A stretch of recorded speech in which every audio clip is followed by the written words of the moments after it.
आदाब, इस्तकबाल है। मैं हूं आपके साथ अबू हुरैरा। त्रिपुरा पुलिस की कार्रवाई के खिलाफ सुप्रीम कोर्ट का दरवाजा खटखटाने वाले वुकला और सहाफी को अदालत से अबूरी राहत मिल गई है। सुप्रीम कोर्ट ने ताहुक्म सानी वुकला और सहाफियों के खिलाफ सख्त कार्रवाई न करने का हुक्म दिया है।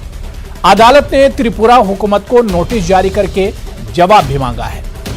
हम आपको बता दें कि 4 रुकनी फैक्ट फाइंडिंग टीम में शामिल एडवोकेट अंसार इंदौरी और एडवोकेट मुकेश के खिलाफ सोशल मीडिया पोस्ट की बुनियाद पर UAPA के तहत त्रिपुरा पुलिस ने मुकदमा दर्ज किया है, जिसे खारिज करने की दरख्वास्त वुकला ने सुप्रीम कोर्ट से की है। यानी त्रिपुरा में तशद्दुद तो अब थम गया है, लेकिन डर और खौफ का माहौल अभी भी बरकरार है। मुतासिरीन अब इंसाफ के मुंतजिर हैं। आज इसी को हम समझने की कोशिश करेंगे।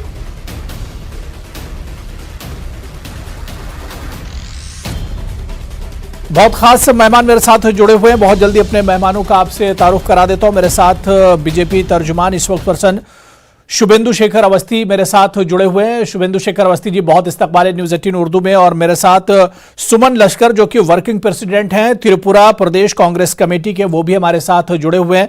सुमन लश्कर जी, आपका भी बहुत इस्तकबाल है न्यूज़ 18 उर्दू में। कुछ देर में हमारे साथ एडवोकेट अंसार इंदौरी, जो कि इस फैक्ट फाइंडिंग टीम का हिस्सा थे, वो भी हमारे साथ इस डिबेट से जुड़ेंगे।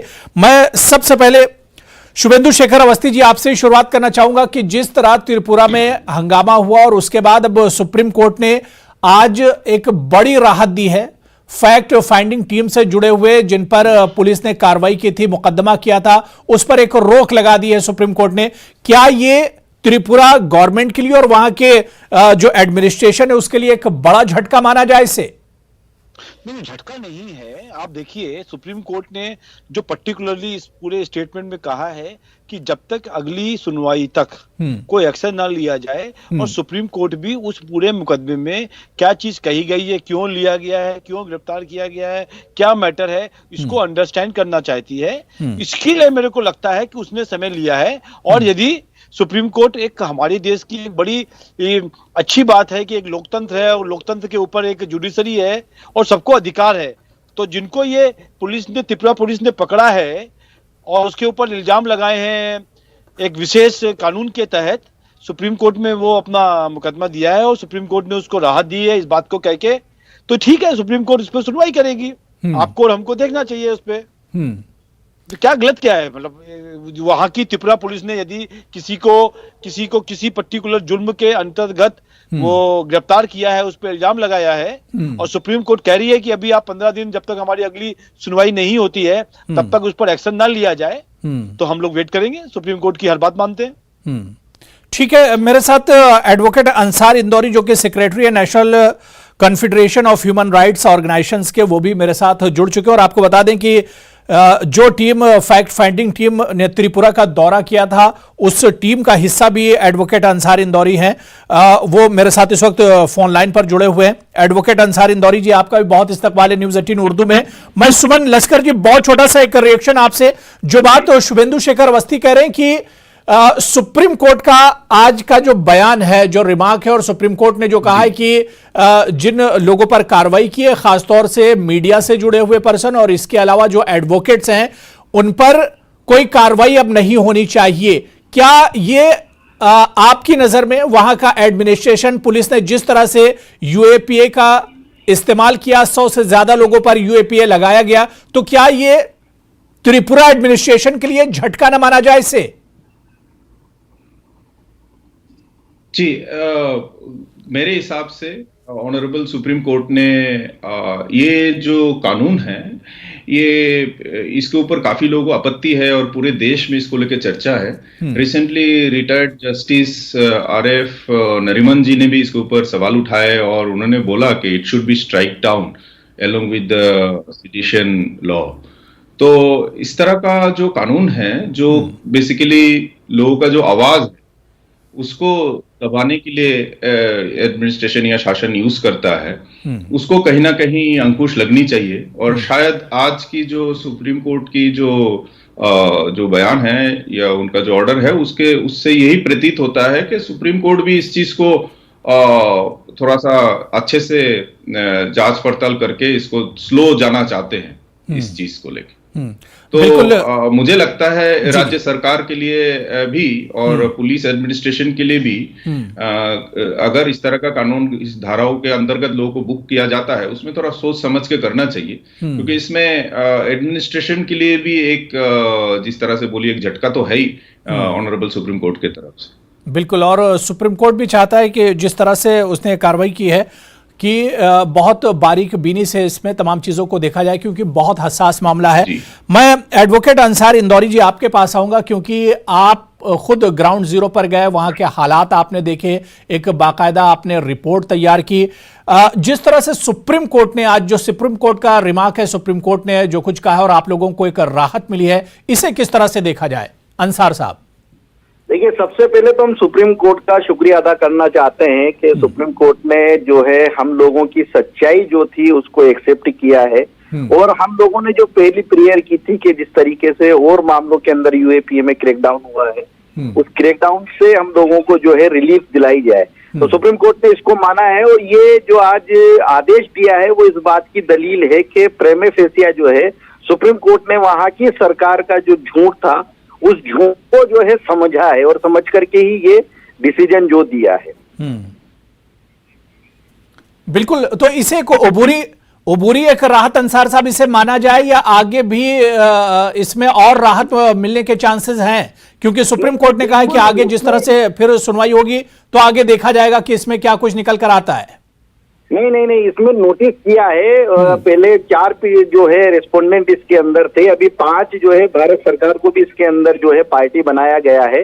तो 5 रेस्पोंडेंट जब अपना जवाब पेश कर देंगे उसके बाद ये मैटर वापस लिस्ट होगा। तो उमूरी राहत अभी हम कहेंगे कि ये थोड़ा सा जो है ये है रिलीफ है, लेकिन आगे भी इसमें रिलीफ ही मिलेगा। आगे इसमें हमको कोई उम्मीद नहीं है कि इस तरीके से सुप्रीम कोर्ट जो है लोगों के ख्यालात और उनके जज्बात और उनके जो आईनी हुकूक है उसका जो उसको पामाल करेगा। सुप्रीम कोर्ट इसका ख्याल रखेगा, जिस तरीके से उसने आज ख्याल रखा है आगे भी उस चीजों का ख्याल रखेगा, इसका हमें पूरा यकीन है। बिल्कुल, मैं शुभेंदु शेखर अवस्थी जी आपके पास आना चाहूंगा। सुप्रीम कोर्ट ने तमाम चीजों को बहुत बारीकी से देखा, और जिन लड़कियों पर, जो 2 लड़कियां मीडिया से जुड़ी हुई थी जिन पर केस किया गया था, उन्हें भी सुप्रीम कोर्ट की तरफ से राहत मिली है। सवाल ये उठता है शुभेंदु शेखर अवस्थी जी, हम प्रेस की आजादी की बात करते हैं, 2 दिन पहले ही प्रेस डे मनाया गया है, लेकिन उसके बरक्स हम देखते हैं, उसके उल्टा हम देखते हैं कि त्रिपुरा में जिन लोगों ने सोशल मीडिया पर कुछ कहा या कुछ पोस्ट किया, तो ऐसे 100 से ज्यादा लोगों पर केस किए गए, और छोटा मोटा केस नहीं, यूएपीए लगाया गया। तो फिर फ्रीडम ऑफ स्पीच या प्रेस की आजादी कहां है शुभेंदु शेखर अवस्थी जी? देखिए, आपके पास सोशल मीडिया किसी चीज को भड़काने के लिए, झूठ को प्रेषित करने के लिए और भारत के किसी भी पार्ट में हिंसा भड़काने के लिए यदि प्रयोग किया जा रहा है तो कोई भी कानून वो छोटा होगा, पहला बात। इसलिए आपको भी वो घटना मालूम है, आपकी चैनल पे भी डिबेट हुई थी जिस दिन ये घटना घटी थी, और मैं ही वहां पे आपको भारतीय जनता पार्टी का पक्ष रख रहा था कि क्यों घटना हुई है, किस तरीके से वहां के जो लोकल एडमिनिस्ट्रेशन ने भी वीडियो जारी करी थी कि आप इस सब घटनाओं में ऐसा कुछ नहीं हुआ है, ये सब झूठ बोला जा रहा है। यदि कोई विशेष वर्ग के लोग, चाहे वो मीडिया से जुड़े हुए हों, चाहे वो सोशल मीडिया से जुड़े हुए हों, यदि भारत की एकता पर, भारत के बंधु बांधवत्व पर, भाईचारे पर कोई भी अत्याचार करेगा तो ये तो यूएपीए है। इससे पहले भी बहुत सारे कानून थे, और हो सकता है इससे भी कड़े कानून आने चाहिए, क्योंकि अफवाह फैलाने वाला सबसे बड़ा दुश्मन है देश का, ऐसा लगातार कहा जा रहा है। और ये लोगों के ऊपर अफवाह फैलाने का वो इल्जाम लगाया गया है। प्रॉपर इनके ऊपर किस तरीके से हिंसा भड़क सकती थी, लोग मर सकते थे, और लोग तैयार थे देश को, पूरे प्रदेश को आग में झोंकने के लिए, बड़ी मुश्किल से रोका गया है। तो कानून को जो लोग मीडिया से जुड़े हुए हैं, जो कवरेज करने के लिए जाते हैं, जो लोग फैक्ट फाइंडिंग टीम से जुड़े हुए हैं, उन लोगों पर भी केस किए गए।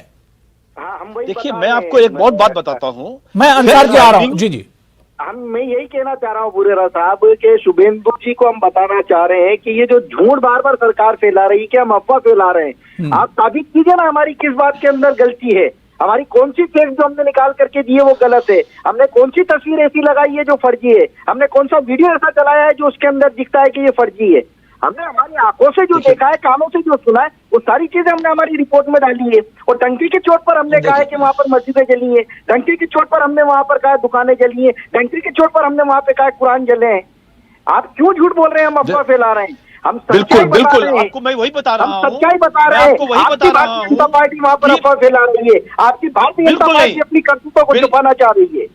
नहीं नहीं बिल्कुल, अब आपको तो यही भारतीय जनता पार्टी ही खराब लगेगी, क्योंकि आप आपकी कोई भी सरकार बोल रहे हैं ना, भारतीय जनता पार्टी बिल्कुल आपकी सरकार में भारतीय जनता पार्टी की है, इसलिए भारतीय जनता पार्टी का नाम लेकर के बोल रहे हैं। देखिए लड़कियों पे यूएपीए लगा रहे हैं, ठीक है, शुभेंदु जी जवाब दे रहे हैं। अंसार जी यूएपीए लगा रहे हैं, शर्म आनी चाहिए। ठीक है, ठीक है, वहां पर देख करके इस तरीके अंसार इंदौरी जी, शुभेंदु जी जवाब दे रहे हैं। सुन लीजिए, शुभेंदु शेखर जी जवाब दे रहे हैं। देखिए अंसार साहब, मैं आपको एक ही गुजारिश करूंगा कि देश को इतने भागों में मत बांटो कि एक आदमी दूसरे आदमी की जान पे आ जाए। आपके एक अफवाह फैलाने से कितना बड़ा युद्ध हो सकता था, और आप यहाँ पे बैठ के चैनल के ऊपर ये समझाना चाह रहे हो कि यहाँ पे हम अफवाह नहीं बढ़ा रहे थे, हम सच्ची बता रहे थे। तो सच बताने का आपको पर्पस क्या था? सुनिए, सच बताने का पर्पस क्या था? हिंसा भड़काना? सच बताने का पर्पस यही था ना कि हिंसा और भड़के। आप नहीं चाहते हो कि आपकी सरकार झूठ बोल रही थी, आपका झूठ सरकार नहीं बोल रही, आपकी पुलिस झूठ बोल रही कोई थी। घटना हमने हुई है वहां पर आकर के बताई लोगों को, वो पूरे एविडेंस कलेक्ट करके लेके आए और राजधानी के अंदर हमने उसको सबके सामने रखा है। अंसार साहब, आप आग में घी डालने का काम कर रहे हो और चैनल पे भी वही बोल रहे हो। देखिए, ये वो समय नहीं है, ये वो समय नहीं है कि देश में आप आग लगाओ, क्योंकि देश में जब आग लगती है, आग लगाने वाली पार्टी आपकी है, भारतीय आप लगा रहे हो ना सबके सामने बैठ के, भारत जलाने वाली पार्टी आपकी आप है। दिखा रहे हो ना सबको चैनल के ऊपर कि किस तरीके से मस्जिद चल रही है। अरे चलिए ठीक है, देखिए बहुत सेंसिटिव मामला है। ठीक है शुभेंदु शेखर जी, अंसार इंदौरी जी, देखिए बहुत सेंसिटिव मामला है।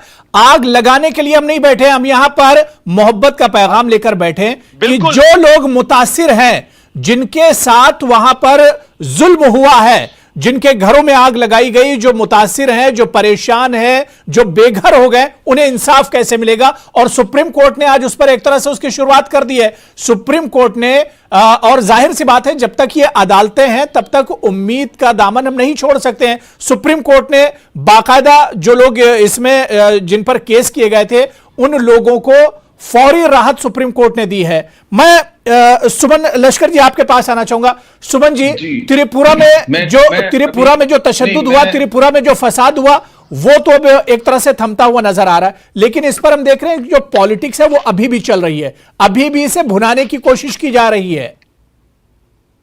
जी, मैं ये बोलना चाह रहा हूं कि ये शुरुआत हुई बेसिकली बांग्लादेश का जो इंसिडेंस हुआ, बिल्कुल, और बांग्लादेश में जो हिंदुओं को दुर्गा पूजा पंडल्स वगैरह में जो अटैक हुआ, वो हाईली कंडेमेबल है। और उसके लिए हम लोग डिमांड भी किए हैं बांग्लादेश सरकार से कि वो कड़ी से कड़ी कदम उठाए। तो इस तरह के जो फ्रिंज एलिमेंट्स है, क्योंकि बांग्लादेश में अभी इलेक्शंस आने वाले हैं, वहां पर भी कम्युनल टेंशन से कौन से पार्टी को फायदा होता है हम सबको पता है, और हिंदुस्तान में भी कम्युनल टेंशन से कौन से पार्टी को फायदा होता है हमको सबको पता है। त्रिपुरा राज्य में ये पहली बार रिलीजियस लाइन में हिंदू मुस्लिम के नाम से इतना बड़ा हंगामा हुआ, और जो अभी रिपोर्ट हुआ है। उससे पहले त्रिपुरा में कभी भी हिंदू मुस्लिम के नाम से कभी भी इस तरह का कम्युनल टेंशन नहीं हुआ है। जब से बीजेपी गवर्नमेंट त्रिपुरा में आया है तब से ही, और उससे पहले से भी इस संदर्भ में इनकी कोशिश रही है कि कुछ ना कुछ किसी ना किसी तरह से हिंदू मुस्लिम वाला मामला त्रिपुरा में भुनाया जाए। और पूरे देश में तो काफी सारा जगह पर चल ही रहा है। तो त्रिपुरा में ये एक बांग्लादेश वाला जो इंसिडेंट्स है उसको हम लोग कंडेम करते हैं, लेकिन वहां पर त्रिपुरा में जो मुस्लिम कम्युनिटी है, माइनॉरिटी कम्युनिटी है, उन्होंने जाके तो बांग्लादेश में हंगामा नहीं किया।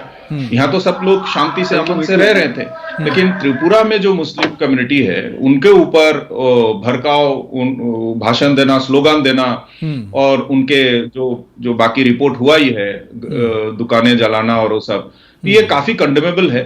और मुझे लगता है ये सब को लेके जो अभी हीटेड डिस्कशंस हो रहे थे किसी भी पक्ष के तरफ से, वो जरूरी नहीं है। हम लोग का देश में अभी शांति चाहिए, त्रिपुरा में भी शांति चाहिए, डेवलपमेंट चाहिए।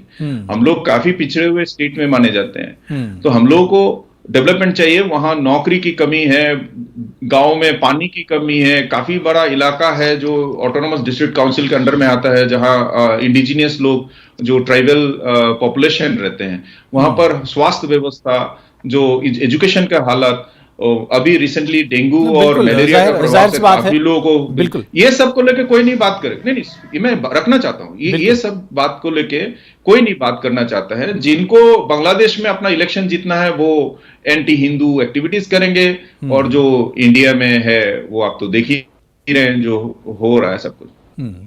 मैं शुभेंदु शेखर अवस्थी जी, जरूरत इस वक्त पीस की है कि किस तरह से अमन कायम हो, क्योंकि ये वहां पर जो राइट्स हुए थे, जो दंगा फसाद हुआ था, वो तो एक तरह से थम गया है। जो आग लगी थी वो तो आग एक तरह से बुझ गई, लेकिन लोगों के दिलों में अभी भी एक डर और खौफ है। ये डर और खौफ कैसे निकाला जाएगा? लेकिन अब शुभेंदु शेखर अवस्थी जी, यहां पर बड़ा सवाल यह भी उठता है कि अगर वहां के राइट्स की सच्चाई जानने के लिए जो लोग जाते हैं उन्हीं पर अगर केस कर दिया जाएगा, उन्हीं को शक की नजर से देखा जाएगा, फिर सच्चाई कैसे सामने आएगी? देखिए, दो चीजें बिल्कुल अबू हरेरा साहब मैं आपको कहना चाहता हूं। कभी भी भारत के किसी भी कोने में दो धार्मिक संगठनों के बीच में, दो धार्मिक समुदायों के बीच में कोई झगड़ा होता है तो सबसे पहला काम होता है कि उस चीज को शांत किया जाए, वहां की इंफॉर्मेशन बाहर ना भेजी जाए, वहां पे तुरंत का तत्काल वो किसी तरीके से पहले कंट्रोल किया जाए, शांति बनाई जाए। एडमिनिस्ट्रेशन ये हमेशा करता है, इसीलिए कई बार आपने देखा होगा कि वहां पर इंटरनेट बंद कर दिया जाता है, कभी कश्मीर में इंटरनेट बंद कर दिया जाता है, जिससे कम्युनिकेशन थोड़ा सा रुक जाए, उसको शांत किया जाए, फिर आगे बात करी जाए। पर यहाँ पे कुछ लोग ऐसे हैं जो इन्हीं सब विषयों को लेकर पूरे देश में एक ऐसा माहौल इकट्ठा करना चाहते हैं जिसमें बहुत सारे लोग इस फैक्ट फाइंडिंग कमेटी के में भी है, और उन्होंने उन सब चीजों को जिसको छुपाकर शांति हो सकती थी उसका प्रयास करने की जगह पर उन्होंने उसको और फैलाने का प्रयास किया है। यही मैं आपके चैनल के माध्यम से कहना चाह रहा हूं कि भाई पहले शांति कर लो। झगड़े हो रहे हैं तो कोई भी मर रहा है, चाहे हिंदू हो या मुस्लिम, वो भारतीय है, और भारतीय है तो उसको पहले बचाना है, फिर आप अपनी राजनीति करना। और यही हमने वहां पे भी कहा है, भाई जब इतनी बड़ी कोई घटना हो रही है, कुछ लोगों को पकड़ा गया है, कुछ लोगों को हो सकता है गलत पकड़ लिया गया हो, तो उसके ऊपर सबूत रखेगी पुलिस, उनके ऊपर एक्शन लेगी। पुलिस जबरदस्ती तो बंद नहीं कर सकती, और कोर्ट में मुकदमा चलेगा। आपके पास सब साधन है। ठीक है, सुमन जी आप कुछ कहना चाह रहे हैं, मैं उसके बाद अंसार इंदौरी जी, उसके बाद आपके पास आ रहा हूं जी। सुमन, मैं ये बोल रहा हूं, जिन संगठनों ने एक प्रोसेशन निकाला था और उसमें से उस भीड़ से कुछ लोग निकल के जो पहला इंसिडेंस आया था, तो उनके ऊपर क्या कार्रवाई किया है? उनमें से कितने लोगों को पहले दिन में गिरफ्तार किया गया? एक्शन लिया है 27 लोगों को पहले दिन गिरफ्तार किया गया। आपको मालूम है क्या? मैं उसी दिन हमको मालूम है, मैं बोल रहा हूँ जो लोगों ने, जो ऑर्गेनाइजर्स थे, उनमें से कितने लोगों को बुक किया गया, गिरफ्तार किया गया? तो कौन, शुभेंदु जी, कौन से सेक्शंस में गिरफ्तार किया गया? सब अवेलेबल सेक्शंस थे। कितने दिन में लोगों को फिर वही डिबेट चालू हो रही है। नहीं, डिबेट नहीं है, गलत कर रहा है, हम डिबेट की नहीं कर रहे हैं, इंसाफ की कर रहे हैं। हो रहा है, पर आपने कुछ लोगों ने वहां पे आग चल रही है तो उसमें अपने आलू भून रहे हैं। हमने सुना है आपको बहुत प्यार से, बात करते हुए मैंने आपको सुना, सुन लीजिए, हम ये कह रहे हैं। मैं आपसे ये सवाल पूछ रहा हूँ कि जिन लोगों को गिरफ्तार किया गया, आप बोल रहे हैं 27 लोगों को, कितने लोग वो जेल में रहे, उनके ऊपर कौन से चार्जेस लगाए? इसके कंपैरिजन में आप देखिए, जो लोग सच्चाई का पता लगा रहे, कौन सच्चाई बताएगा? पत्रकार बताएंगे, फैक्ट फाइंडिंग टीम से वो बताएंगी। पहली बार नहीं हो रहा है ना, देश में जहां जहां भी इस तरीके के मामले हुए हैं, ह्यूमन राइट्स का वोलेशन हुआ है, संवैधानिक अधिकारों का हनन हुआ है, वहां पर जाते रहे हैं नागरिक समाज संगठन के लोग। सर वे वही लोग हैं, वही लोग हैं जो जेएनयू में बैठकर ये इस तरीके के 153 और बी लगा देंगे, ये तो नहीं चलेगा ना सर। भारत को एक नहीं देख सकते, जेएनयू में बैठ के भारत के टुकड़े टुकड़े गैंग के साथ खड़े होते हैं, और जहां पर इस तरीके का मामला होता है वहां पे अपनी ये पुराना हो गया, ढूंढने को चले जाते हैं। बिल्कुल गलत है ये। सर जी, ये डायलॉग पुराना हो गया कि हिंदू मुस्लिम झगड़ा कराने के बाद डायलॉग पुराना हो गया, इसको छोड़ दीजिए। ठीक है, मैं एडवोकेट अंसार जी से एक सवाल और ले लूं, तो मेरे पास टाइम की बहुत कमी है। मैं अंसार इंदौरी जी, अब आगे क्या कुछ होगा, अब आगे क्या कुछ इसमें प्रोसेस होना है, क्योंकि सुप्रीम कोर्ट ने कहा है कि अब आगे अभी इसमें सुनवाई होनी है, आगे हियरिंग होनी है, तो आगे कितनी उम्मीद की जाए? इंसाफ कैसे मिलेगा जिन लोगों के साथ, जो लोग मुतासरीन हैं, जिनके घर बार जल गए, उन्हें इंसाफ कैसे मिलेगा इसमें?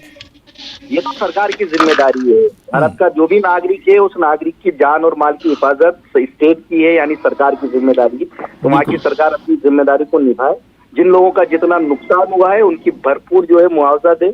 और जिन हमने तो हमारे रिपोर्ट में लिखा है मुरेरा साहब, हमारी रिपोर्ट की डिमांड शायद इन्होंने नहीं पढ़ी, शुभेंदु जी ने पूरी रिपोर्ट, हमने डिमांड के अंदर लिखा है हिंदू मुस्लिम पीस करने के लिए कम्युनिटी को बैठाइए, हिंदू मुस्लिम पीस करने के लिए डायलॉग करवाइए, जो लोग मुतासिर हुए, जो पीड़ित हुए, उनको अपने पैरों पे खड़ा करने के लिए मुआवजा दीजिए, उनको रिहेबिलिट कीजिए, जिनके घर नुकसान हुए उनके नुकसान दीजिए। ये सारी चीजें हमने लिखी है। इसमें आपको एक बड़ी अच्छी बात मैं बताता हूँ, वहाँ बहुत चांसेस है त्रिपुरा के अंदर, आजादी के बाद से लेकर अभी तक भी वहाँ पर बहुत बड़ा जो है कम्युनल वोलेंस नहीं हुआ, छुटपुट घटनाएं होती रहती है। एक बहुत बड़ी बुनियाद हुई वहाँ पर के हिंदू मुस्लिमों के बीच के अंदर बहुत बन सकती है। बहुत सारी ऐसी जगह हमको मिली थी हमारी फैक्ट फाइंडिंग में, जहाँ मस्जिद डैमेज हुई, उसको क्राउड ने नहीं किया, रात में आकर के किसी ने कर दिया। मतलब वो लोग चाहते थे कि इसको डैमेज करें, फिर उस गांव के ही लोगों ने कहा कि हम इस मस्जिद को बना के देंगे। तो ये मिसाल है मुस्लिम एकता की वहाँ पर। इसको गंगा गंदी की तेजी पे इसको बरकरार रहना चाहिए, लेकिन अगर कुछ लोग उसको तोड़ने की कोशिश करते हैं तो एडमिनिस्ट्रेशन बंद करना चाहिए, उनको आइडेंटिफाई भी करे और उनको बंद करें। तो जो बिल्कुल करें। शुभेंदु जी, जो लोग आपसी भाईचारे को तोड़ना चाह रहे हैं, जिस तरह से हुआ, इस भाईचारे को मजबूत रखना है, टूटने नहीं देना है। इसके लिए आपको भी हमें सबको निकल कर आना होगा। भाई साहब, आपको मैं एग्जांपल अबू हरेरा साहब बता रहा हूं कि बहुत सारे हिंदू संगठनों ने वहां की मस्जिदों में बनवाने की कोशिश करी है, लोग खड़े हुए बनवा रहे हैं। ये लोगों को, कुछ ऐसे लोग रहते हैं जिनको इसका फायदा होता है, उनको पकड़ के बंद करो, उनको पकड़ के बंद करो, भारत को आगे बढ़ने दो। कम से कम ये जिम्मेदारी तो सबसे पहले आपकी है, सरकार वहां पर आपकी है, आपका एडमिनिस्ट्रेशन है, आपकी सरकार है, तो सबसे पहले जिम्मेदारी तो आपकी ही बनती है कि किस तरह से उन लोगों का भरोसा जीता जाए जिनके घर जल गए, किस तरह से उनका भरोसा जीता जाए जिनकी मस्जिदों और दरगाहों में आग लगा दी गई। मैं वही कह रहा हूँ, मस्जिद को जलता हुआ दिखाएंगे तो लोग भड़केंगे। और इसमें जो मुतासिर हुए बेचारों के, हम जब गए, बात का तो हमको नहीं है, जिस दिन हमारी रिपोर्ट बनी उस जब हम वहाँ विजिट कर रहे थे, उनके मुकदमे तक रजिस्टर नहीं हुए थे शुभेंदु जी, जो उन्होंने हमको ला करके दी थी। वो कंप्लेंट कॉपियां थी जो सील मार करके पुलिस ने दे दी। जब रायट्स होते हैं, हमने दिल्ली में भी देखा है, राइट्स होते हैं, बहुत सारी चीजें बाद में भी इंक्लूड होती हैं। नहीं बिल्कुल, लेकिन जो शुभेंदु शेखर अवस्थी जी, ये सरकार की जिम्मेदारी है, जो लोग मुतासिर हैं उनका भरोसा किस तरह से जीता जाए, दोबारा जिंदगी पटरी पर कैसे लौट कर आए, और सबसे अहम है कि अमन और अमान किस तरह से बरकरार हो, क्योंकि दंगा तो खत्म हो गया, फसाद खत्म हो गया, लोगों के दिलों में जो डर अभी भी बैठा हुआ है, उस डर को कैसे निकाला जाए, और भाईचारे और गंगा जमनी तहजीब जो यहां पर है, जिसे नुकसान पहुंचा है, उस नुकसान की भरपाई कैसे हो, ये तमाम चीजें हम लोगों को सोचनी होंगी। बहुत बहुत शुक्रिया एडवोकेट अंसार इंदौरी जी मेरे साथ जुड़ने के लिए, शुभेंदु शेखर अवस्थी साहब और सुमन लश्कर जी, आप सभी का बहुत बहुत शुक्रिया डिबेट पे जुड़ने के लिए। आदाब।